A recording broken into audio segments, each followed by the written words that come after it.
Hello friends, welcome back to my channel. आज हम शुरू करने वाले हैं बायोकेमिस्ट्री यूनिट सेकेंड कार्बोहाइड्रेट्स। इसमें हम कवर करेंगे definitions, classification, monosaccharides, disaccharide, polysaccharides, glycosidic bonds and glucose की साइक्लिक स्ट्रक्चर। तो फर्स्टली हम देखते हैं कार्बोहाइड्रेट होता क्या है। तो कार्बोहाइड्रेट्स आर पॉलीहाइड्रोक्सी एल्डिहाइड्स और कीटोन्स और compound that produce them on hydrolysis. इसका सिंपल लैंग्वेज यही है कि कार्बोहाइड्रेट्स ऐसे ऑर्गेनिक कंपाउंड होते हैं जिसमें बहुत सारे OH हाइड्रोक्सिल ग्रुप होते हैं और एक एल्डिहाइड CHO या ketone C double bond O group होता है।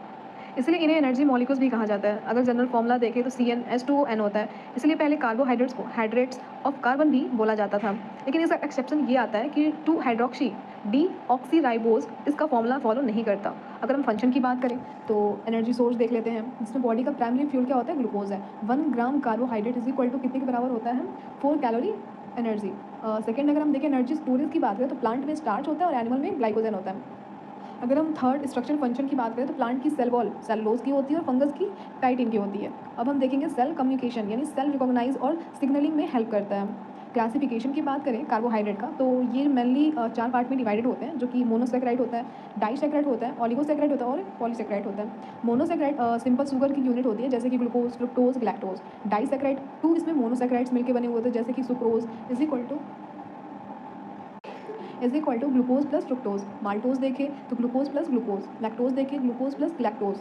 अब हम देखें ऑलिगोसैकेराइड, ये 3 to 10 शुगर यूनिट्स होती हैं, मोस्टली सेल मेम्ब्रेन में मिलते हैं। अगर पॉलीसैकेराइड की बात करें 10 से ज़्यादा शुगर यूनिट्स, जैसे कि स्टार्च, ग्लाइकोजन, सेलुलोज। अब हम देखेंगे मोनोसैकेराइड्स। अगर इसका डेफिनेशन देखने आए तो ये सिंपलेस्ट कार्बोहाइड्रेट होते हैं जो कि हाइड्रोलाइज करने पर और भी छोटे शुगर में क्या करते हैं, ब्रेक कर जाते हैं। क्लासिफिकेशन देखें तो based on a carbon number के बेस पे देखें तो 3 carbon is equal to triose बोलेंगे, 4 कार्बन तो tetrose, pentose, ribose, hexose, glucose, heptose. अगर हम बेस्ड ऑन फंक्शनल ग्रुप के बेस पे बोलें तो अगर एल्डिहाइड ग्रुप प्रेजेंट है तो एल्डोज बोलेंगे, जैसे कि ग्लूकोज, ग्लैक्टोज। अगर कीटोन ग्रुप प्रेजेंट है तो कीटोज, जैसे कि हमारा फ्रुक्टोज हो गया। अब हम देखेंगे डी एंड एल फॉर्म। ये बहुत ज़्यादा इंपॉर्टेंट है कि फिशर प्रोजेक्शन में लास्ट कायरल कार्बन को देखते हैं। OH राइट साइड जैसे कि D form, OH left side L form. ध्यान ये है कि D और L का रिलेशन स्वीटनेस से नहीं होता, सिर्फ स्ट्रक्चर बताता है ये। अगर हम लीनियर स्ट्रक्चर देखें तो ग्लूकोज एल्डोज शुगर है, फ्रुक्टोज कीटोज शुगर है, लैक्टोज ग्लूकोज का आइसोमर होता है। अब हम देखेंगे डाइसैकेराइड। जब दो मोनोसैकेराइड्स ग्लाइकोलाइसिक बॉन्ड से टूटते हैं तो तब हमारा क्या बनता है, डाइसैकेराइड बनता है। अगर हम एग्जांपल देखें सुक्रोज, ग्लूकोज प्लस फ्रुक्टोज, ये क्या हो रहा है, दोनों आपस में क्या हो रहा है, जुड़ रहे हैं। जो भी बॉन्ड है हमारा वो जुड़ रहा है, इसी को हम बोलेंगे डाइसैकेराइड्स। नॉन रिड्यूसिंग ये शुगर होते हैं। माल्टोज देखें तो ग्लूकोज प्लस ग्लूकोज, लैक्टोज देखें तो ग्लूकोज प्लस ग्लैक्टोज। अब हम देखेंगे reducing and non reducing sugar. Reducing sugar में क्या होता है, जिसमें फ्री एल्डिहाइड या कीटोन ग्रुप होते हैं, जैसे कि हमारा ग्लूकोज हो गया, माल्टोज हो गया और लैक्टोज। ये बेनेडिक्ट और फैलिंग टेस्ट पॉजिटिव देते हैं। नॉन रेड्यूसिंग शुगर देखें तो फ्री एल्डिहाइड और कीटोन ग्रुप एब्सेंट है इसमें, जैसे कि हमारा सुक्रोज हो गया। अब हम देखेंगे ग्लाइकोसिटिक बॉन्ड। दो शुगर मॉलिक्यूल्स के बीच बनने वाला जो बॉन्ड होता है ना, उसी को हम क्या बोलते हैं, ग्लाइकोसिटिक बॉन्ड। जैसे ग्लूकोज ग्लूकोज क्या है, ये दोनों शुगर, इन दोनों के बीच में बनने वाला जो बॉन्ड होता है उसको हम ग्लाइकोसिटिक बॉन्ड बोलते हैं। इसके टाइप्स क्या होते हैं, अल्फा होता है, alpha 1 to 4 linkage, beta 1 to 4 linkage, alpha 1 to 6 linkage होती है इसमें। पॉलीसैकेराइड की बात करें, बहुत सारे मोनोसैकेराइड्स मिलकर पॉलीसैकेराइड बनाते हैं। इसमें होमोपॉलीसैकेराइड सेम शुगर से बने हुए होते हैं, जैसे स्टार्च, ग्लाइकोजन, सेलुलोज। हेटेरोपॉलीसैकेराइड्स देखिए तो डिफरेंट शुगर से बने हुए होते हैं, इसमें पैक्टीन आ जाता है। अगर इंपॉर्टेंस की बात करें तो स्टार्च, ग्लाइकोजन, सेलुलोज आ जाएगा। स्टार्च अगर हम देखें तो ये हमारे अमाइलोज यानी प्लांट में, और ग्लाइकोजन देखें तो एनिमल का स्टोरेज होता है। ये सेलुलोज की बात करें तो प्लांट सेल वॉल में ये मिलता है। लीनियर वर्सेस ब्रांच्ड पॉलीसैकेराइड्स देखें तो लीनियर यानी अमाइलोज हो गया, सेलुलोज हो गया, स्ट्रेच चेन हो गया। ब्रांच्ड की बात करें, एग्जाम्पल देखेंगे एमाइलोपैक्टिन, ग्लाइकोजन। एनर्जी जल्दी इसमें क्या होती है, रिलीज होती है। अब हम देखेंगे रिंग स्ट्रक्चर।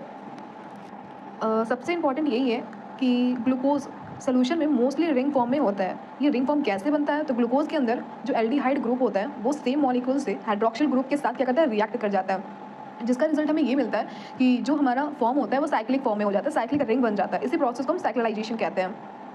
अब हम देखेंगे प्रोजेक्शन, हवॉर्थ प्रोजेक्शन। रिंग स्ट्रक्चर को ड्रॉ करने का स्टैंडर्ड मेथड क्या कहलाता है, हमारा हवॉर्थ प्रोजेक्शन। इसमें शुगर हेक्सॉन या पेंटागॉन फॉर्म में दिखती है। अब हम देखेंगे एनोमेरिक कार्बन। तो रिंग बनने के बाद जो कार्बन पहले एल्डिहाइड कार्बन था उससे ही एनोमेरिक कार्बन कहा जाता है। ये ग्लूकोज में कार्बन नंबर फर्स्ट पे ही होता है। अब हम देखेंगे alpha and beta glucose. Alpha D glucose की बात करें तो एनोमेरिक OH जो कि डाउन है और CH2OH अप, दोनों पॉजिटिव साइड होते हैं। बीटा डी ग्लूकोज की बात करें तो एनोमेरिक OH अप, CH2OH भी अब सेम साइड के होता है। यही डिफरेंस अल्फा और बीटा ग्लूकोज का होता है। अब हम देखें म्यूटा रोटेशन, ये एग्जाम का फेवरेट क्वेश्चन है। अगर हम इसका डेफिनेशन देखने आए तो जब अल्फा ग्लूकोज सॉल्यूशन में बीटा ग्लूकोज में कन्वर्ट होता है और बीटा ग्लूकोज अल्फा में कन्वर्ट होता है, इसी प्रोसेस को हम क्या बोलते हैं? म्यूटा रोटेशन। म्यूटा रोटेशन मतलब कन्वर्जन का रीजन, रिंग ओपन होती है, लीनियर फॉर्म बनती है, फिर दोबारा रिंग में क्लोज हो जाती है, इसी को हम क्या बोलते हैं? हमारा ये म्यूटा रोटेशन। तो इस वीडियो में हमने क्या कवर किया है? Carbohydrate, monosaccharides, disaccharide, polysaccharide, glucose, fructose, starch, glycogen, cellulose और अल्फाज, और सभी टाइप्स हमने देखे, म्यूटा रोटेशन देखा। और नेक्स्ट वीडियो में हम देखेंगे ग्लाइकोलाइजेनेसिस, ग्लूकोनियोजेनेसिस,